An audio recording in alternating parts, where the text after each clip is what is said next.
Ladies and gentlemen, welcome. We will now begin the first keynote speech, and our keynote speaker will deliver a presentation, and after that, we'll have some time for the Q&A.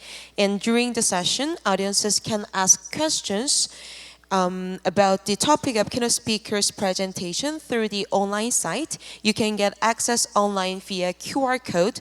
It is on the proceeding book and on the GIF brochure.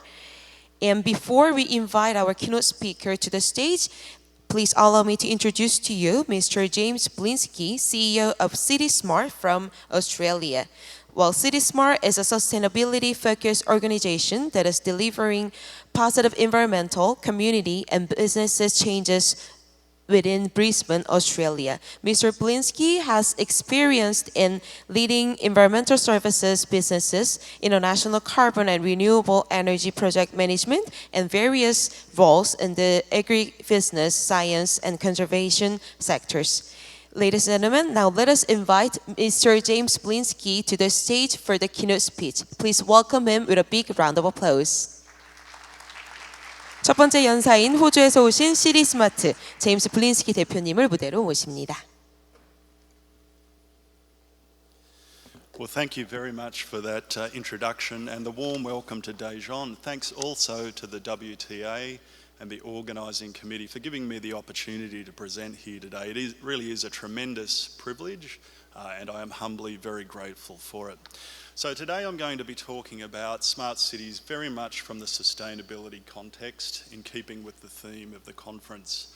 I'll talk to a number of case studies and examples of some of the sustainability challenges that are facing Australian cities, the home country from where I'm from, and some of the interventions, programs and activities that are being undertaken to attempt to address those. So I might start by posing the question, what exactly is a smart city? Is it the city with the most technology? Is it the city that captures the most data?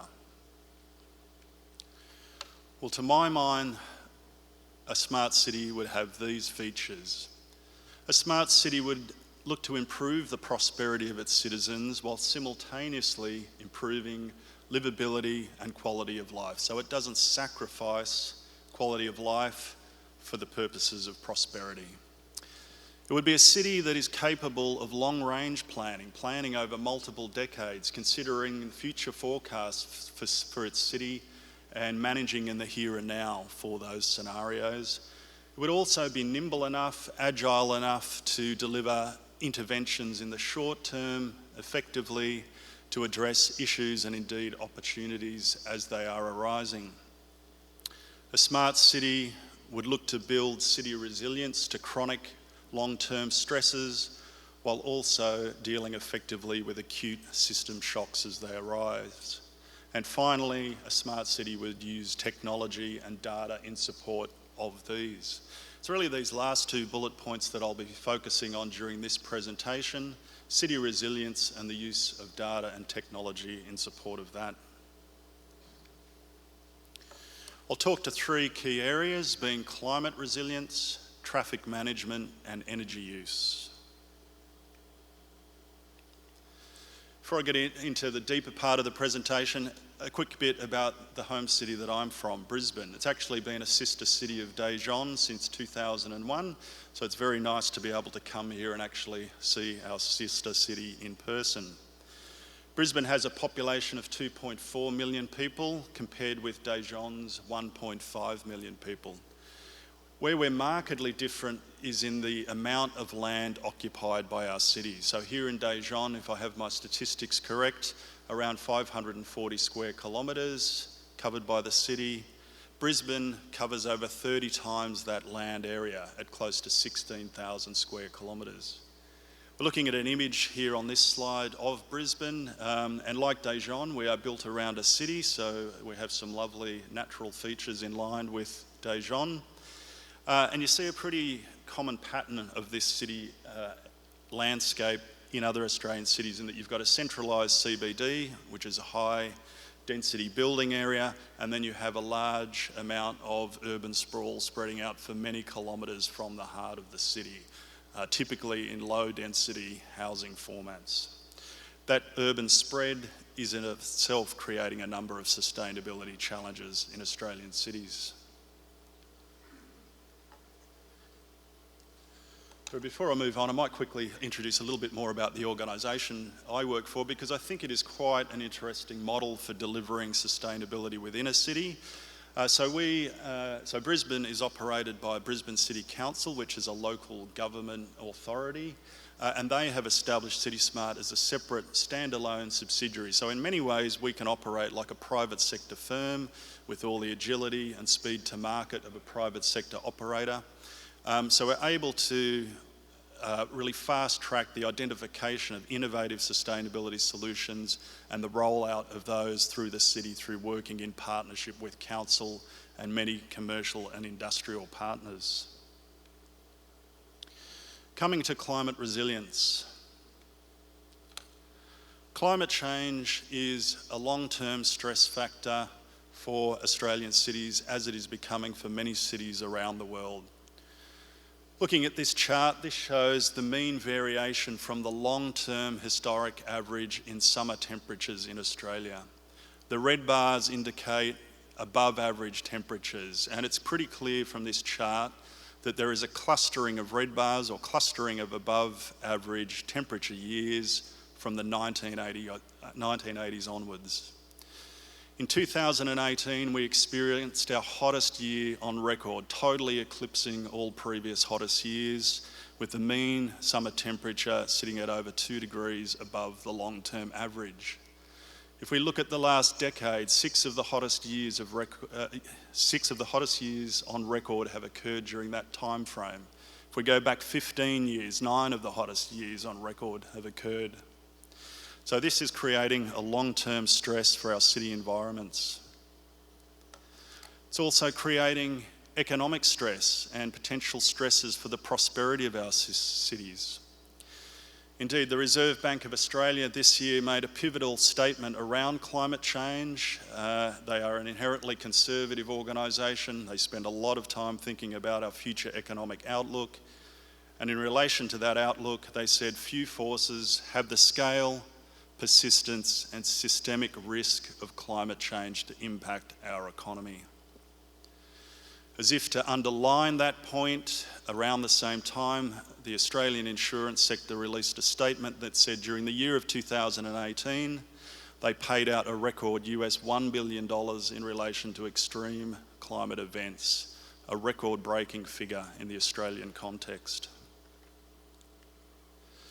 As well as introducing a long-term stress for our cities, climate change factors are introducing acute system shocks that can overwhelm our city systems. I've got a few examples here that I personally had the joy of living through. So Melbourne, January 2009, we had 3 days of hot weather where the temperature sat above 43 degrees and had continual warm weather through the evening. That was enough to bring the public transport system to a standstill. The train tracks buckled, trains weren't able to operate, the other transport systems started to fail under the load of people, and many people simply couldn't get to work for a period of about 3 days. South Australia, September 2016, a 1 in 50 year storm knocked out critical power infrastructure that saw an entire state of Australia without power for a 24-hour period, with rolling blackouts for days following. Sydney, November 2018, following years of an inland drought, we had very little vegetation cover on the ground in inland parts of Australia. We had a low pressure system sited over Sydney, which picked up a lot of dust from those inland areas and basically dumped it over the city for a period of a few days, really bringing traffic to a standstill in that city.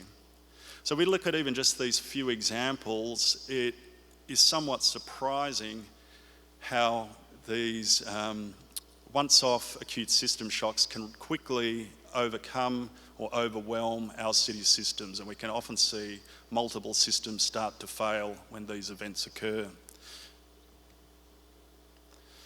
Managing heat in urban centres in Australia is a critical issue currently and moving forward. Australia is generally a hot and dry country. So we're looking here at some thermal imaging, some urban heat mapping that the City of Adelaide has undertaken. The City of Adelaide is one of our hottest cities. It's recorded its hottest day on record this year, January, 46.6 degrees Celsius. And if we look at this image, what we see is to the left of the slide, those bluer areas, that's the cooler parts of the city. They tend to be associated with water bodies.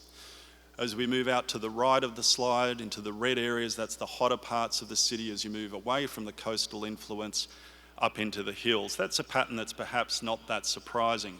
But what you also see within that broader pattern is pockets of red where you have isolated heat islands. So this type of data is now beginning to be used by Australian cities to better understand the distribution of urban heat across the cities and put in place strategies to manage that. One of the most cost-effective options for managing urban heat is in fact a very old piece of technology in the form of planting trees to create shaded areas within the city landscape. There are many studies that have shown this is a very cost-beneficial way to approach urban heat management compared with other options. I've just cited one here which indicated that tree-shaded pathways can be up to 7 degrees cooler than unshaded areas. This has prompted a renewed focus from cities within Australia on management of their urban treescapes and urban forests.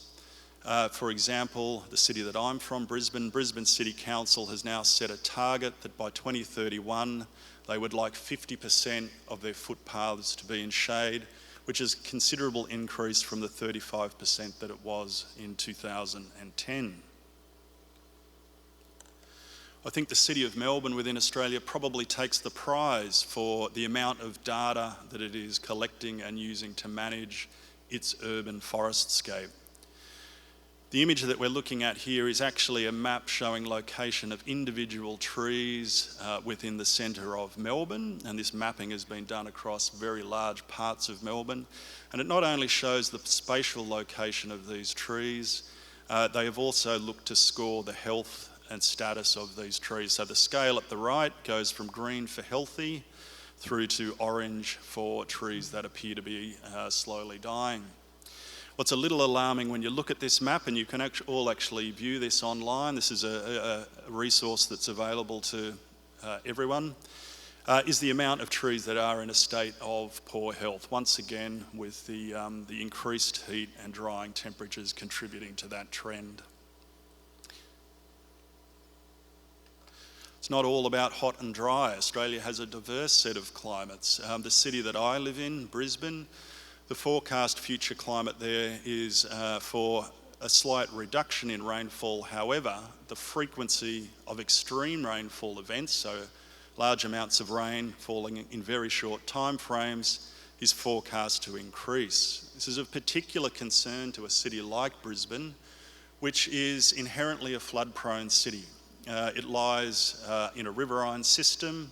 Much of the city has been developed on a floodplain, so it's inherently prone to flooding and has experienced large floods in the past. So a future scenario of increased intensity of rainfall is cause for concern and cause for action. The map that we're looking at here is something that's available online and everyone can access this. It's called the Flood Awareness Map.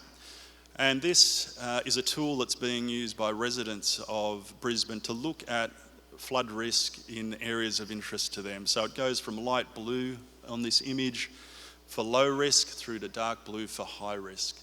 People are now starting to use this to determine where they might like to live within Brisbane, where they might like to purchase property, and if they are living in these flood affected areas as a guide to the level of risk and the appropriate level of action they should take to manage that risk. Now that being prone to flood like that creates an ongoing requirement for Brisbane City Council to continue to invest in classic flood risk mitigation infrastructure, so things like drains, culverts and diversion systems.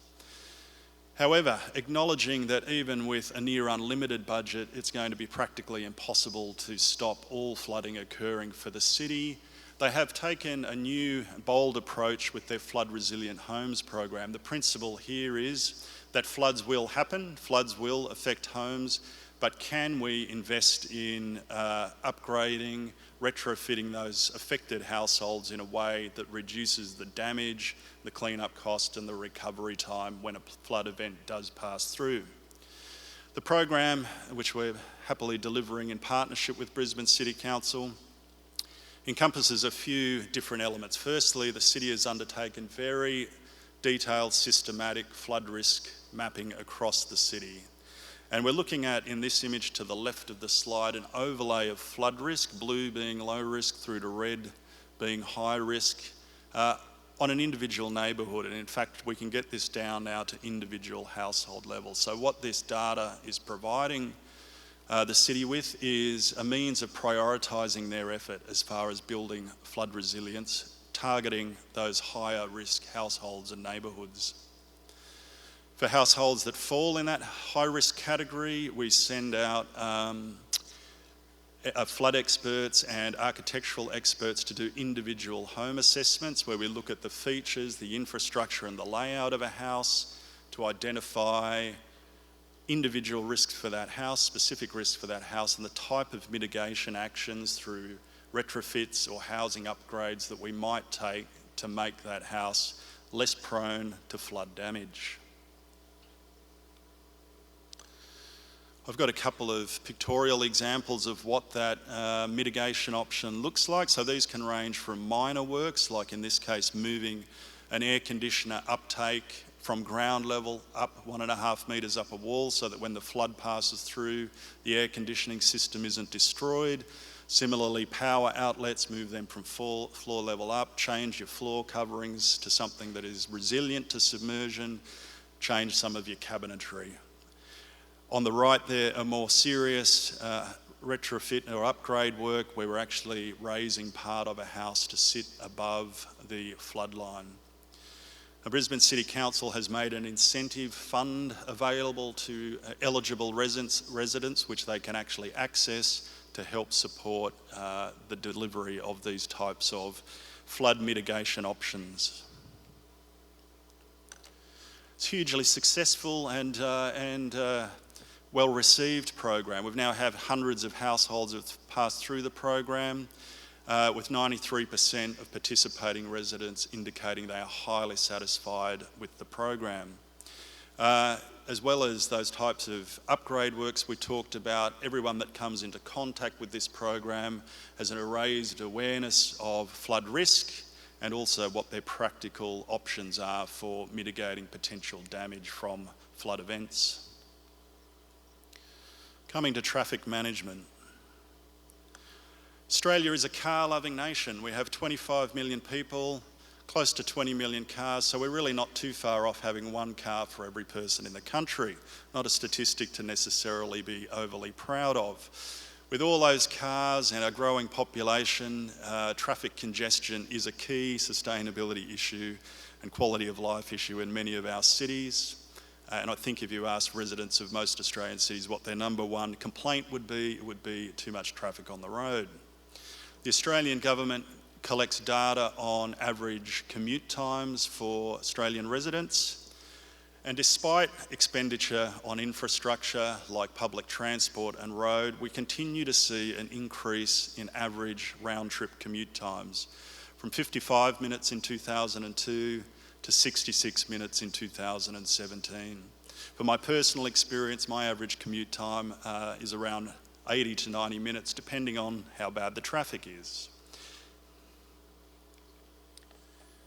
One of the reasons for the high prevalence of car use and often individual people in a car making these trips is accessibility to public transport.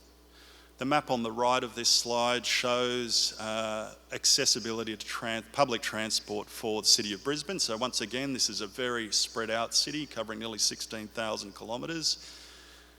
And this pattern is pretty typical of Australian cities where you see high levels of accessibility closer into the city centre and the central business district, shown here in red and orange.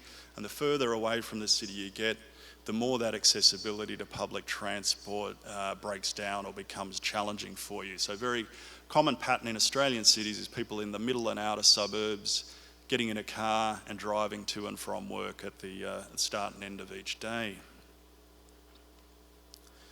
A recent, quite exciting development within Australia that has the potential to bridge the gap around that access to public transport is the rise of micromobility solutions. And we're looking at a few examples here.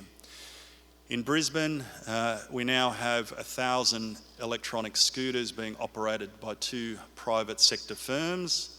So these scooters, you can use a smartphone to find your nearest one. You can use the smartphone to pay for a journey.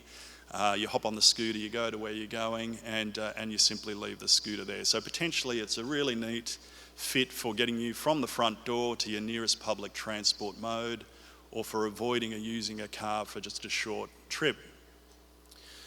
It has not been without some implementation challenges, however. There was an attempt at this in the City of Melbourne with a bike sharing organisation which ultimately failed after a very large rollout.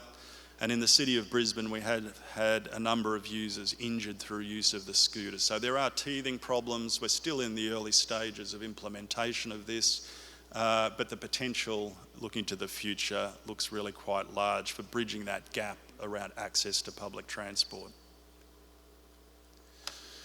At CitySmart, we spend a lot of time focused on the behaviour of consumers, householders, and residents of Brisbane and other cities. And what we find in relation to transport is that often people are habitually conditioned to using their car and may not be aware of the increasing number of transport options that are available. So we have a program that's been running for 2 years now called Move for Less, which really looks to bring residents into contact with new and developing public transport infrastructure, new options like the electronic scooters and micromobility that we talked about, and the rise of electric vehicles in Australia. So it's really about creating extra awareness, creating extra engagement, and hopefully helping shift that transport mode to avoid use of cars. Coming to energy use, Australia's energy mix still includes a high level of coal-fired energy. So that accounts for about 60% of our total energy production and use in Australia. Gas-fired energy production accounts for a further 21%. But what we've seen over the last decade is a remarkable increase in the amount of renewable energy in our system, currently sitting at around 19%, with a target of hitting 20% by 2020, which looks like being readily met. In regards to household solar, so solar panels installed on the roof of domestic homes, we're amongst the world leaders as far as our rate of uptake goes. Over 2 million Australian homes have solar panels installed, meaning that over 20% of our houses have solar energy production. The chart at the bottom right really shows that trend in a different way. If you look at the black line, that shows the cumulative number of systems installed. The red line shows the cumulative energy generation capacity.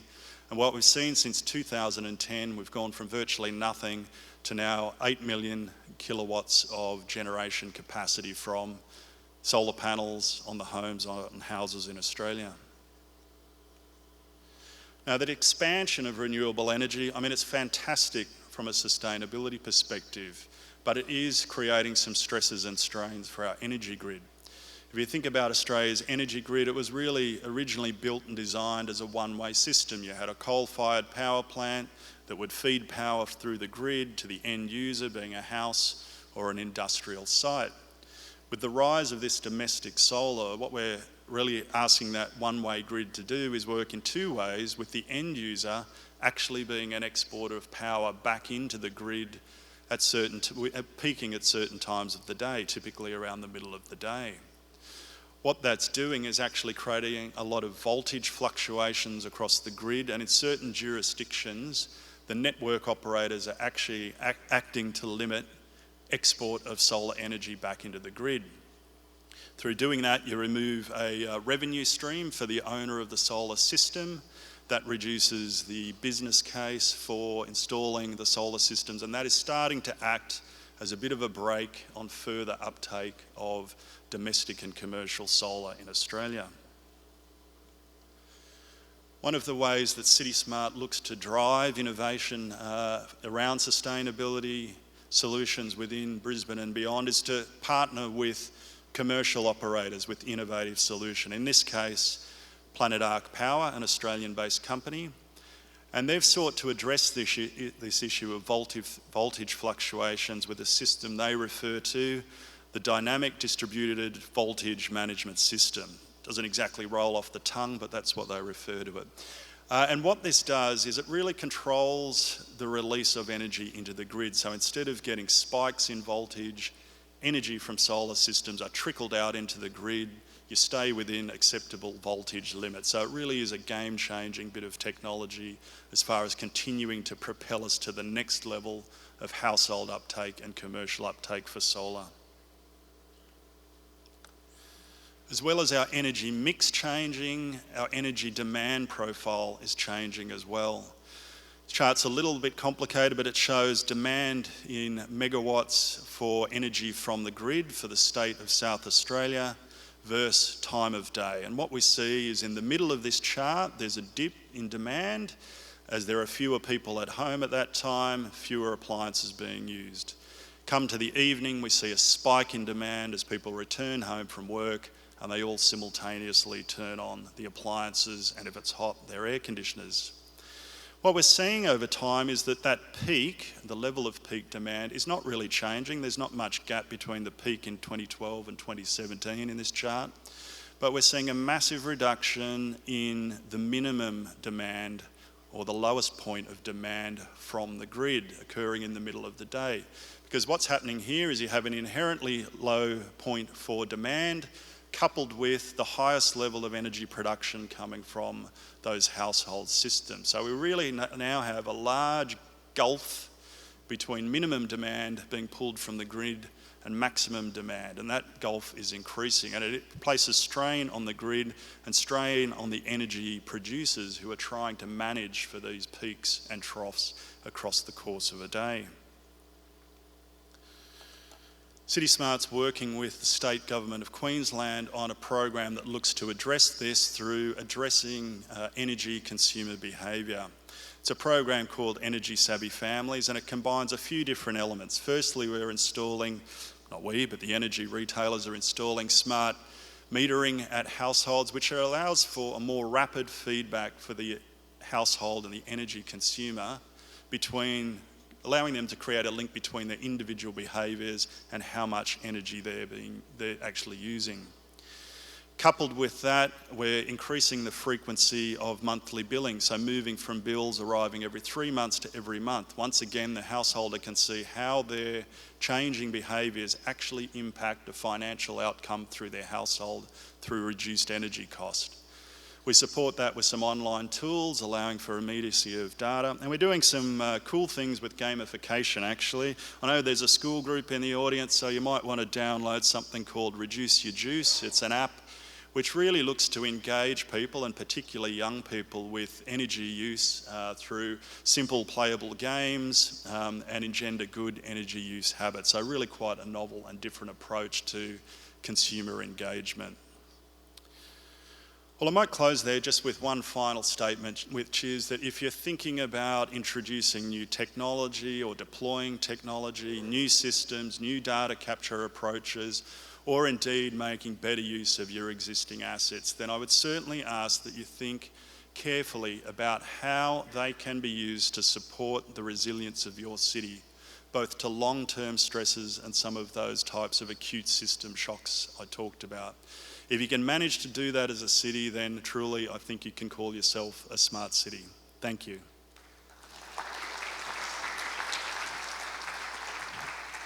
Well, thank you very much for your informative speech. Now let us take some questions from the floor. Can we see the questions that we received online? Well, you can see the questions. Yes, so the question is around how much is spatial analysis used in smart city projects in Australia. Look, spatial data in Australia is absolutely crucial, and it's used at all layers of city management and indeed land management across our broader country. I provided a few examples here today, but there are many more of those, and probably worthy of a session in and of itself, spatial data and its interaction with smart cities. Okay, do we have some more questions? 더 질문이 있다면 띄워주시면 감사드리겠습니다. And the next question. Okay, whoever asked this question, would you mind clarifying what graph you are referring to? Maybe not. Sorry, without a clarification, I'm going to struggle to answer that one because I'm not sure what chart you might be referring to. Would you like to go back to the slide? I can try, I'm just not sure which slide. 슬라이드 다시 띄워주실 수 있으실까요? Would you try once again? Is it this chart? Not sure. Sorry. So this really, I suppose, if this was the chart that the question relates to, it shows the fluctuation in energy demand being drawn from the grid across the course of a 24-hour period. So I hope that might have answered that question.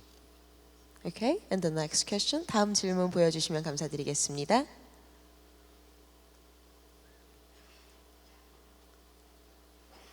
Okay.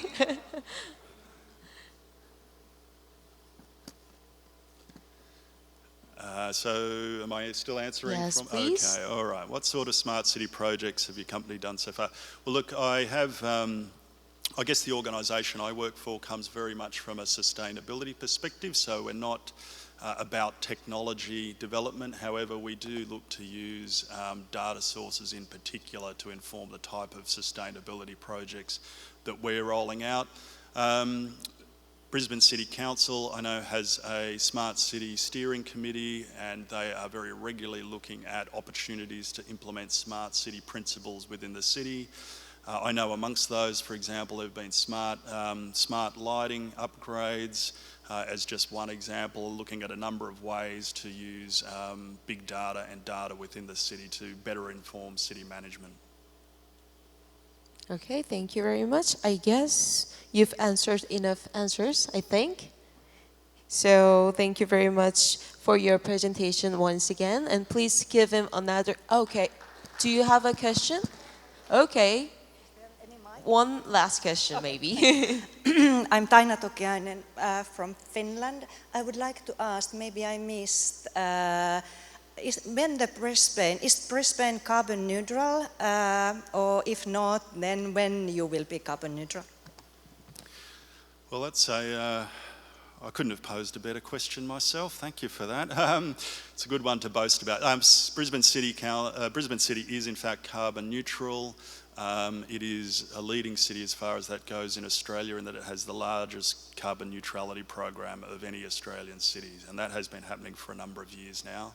They have a very active focus on carbon emissions management across the city, and they have a team, including interactions with CitySmart, focused on how to drive increased reduction of emissions. And solar, continued promotion of solar panels within our city is a key part of that.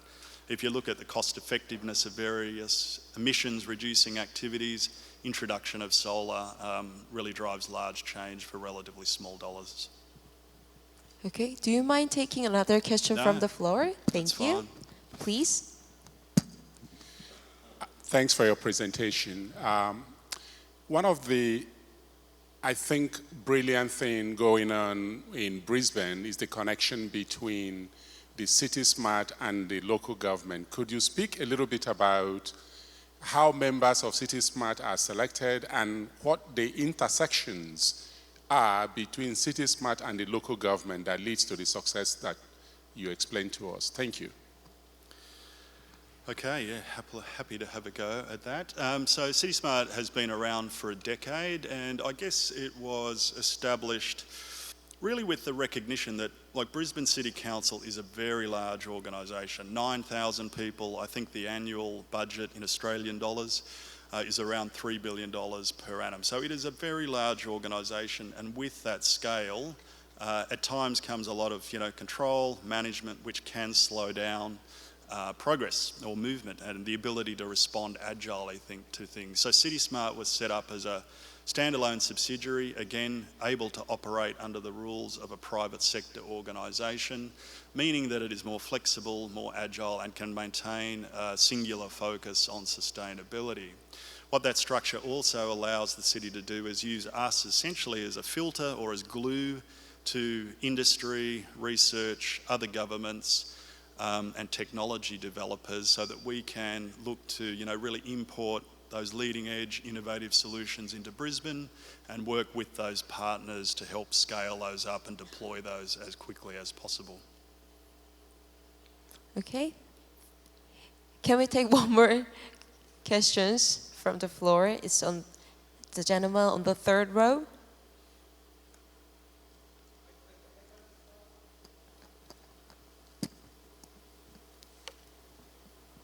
Thank you. Impressive presentation. I'm Raymond from UNIDO. I wanted just to ask you, because yesterday it was raised also the connection between smart cities and people. And I think it is a very good example that the city, the government has to do its own job, and they have political agenda sometimes, but in the political agenda you have people.